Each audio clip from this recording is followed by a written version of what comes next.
வணக்கம் நண்பர்களே, ஜான்சி எஸ்ஸின் யூடியூப் சேனலுக்கு உங்களை வரவேற்கின்றேன். இந்த பொருளை வீணாக்காதீர்கள். இது கடலை தோல் பாருங்கள், நம்ம சாப்பிட்டு போடுவோம் பார்த்தீங்களா குப்பையில்.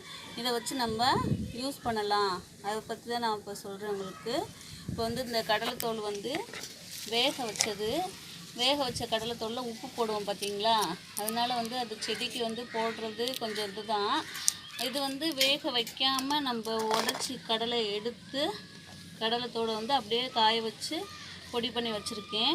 இது ரெண்டில் என்ன செய்யலாம்னு பார்ப்போம். இதை நம்ம செடி நடுறோம் பார்த்தீங்களா, இது மக்கவும் மக்காது, ரொம்ப லேட் ஆகும் மக்கிறதுக்கு. அதனால் இது நம்ம பொடி பண்ணி யூஸ் பண்ணலாம். இந்த உப்பு போட்டு வேக வச்ச தோலை நம்ம தொட்டி இருக்குது பார்த்தீங்களா, தொட்டியில் அடியில் இந்த கல்லெல்லாம் வச்சு நம்ம கொஞ்சம் ஒரு லேயர் மணல் போடுவோம்.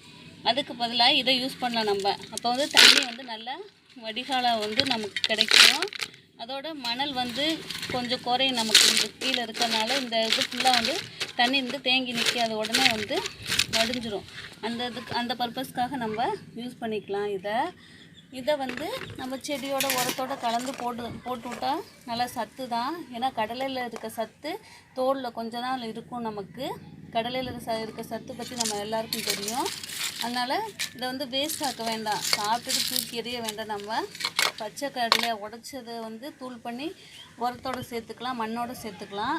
இதை அடியில் நம்ம இது மாதிரி தொட்டிக்கு வடியில் போட்டு நம்ம யூஸ் பண்ணிக்கலாம். பாருங்கள், இந்த மெத்தட் நான் அப்படி தான் யூஸ் பண்ணியிருக்கேன். நல்லா தான் இருக்குது, தண்ணியெல்லாம் தேங்கலாம் இல்லை. உங்களுக்கு பிடிச்சிருந்துச்சுன்னா நீங்களும் ட்ரை பண்ணுங்கள் வியூவர்ஸ்.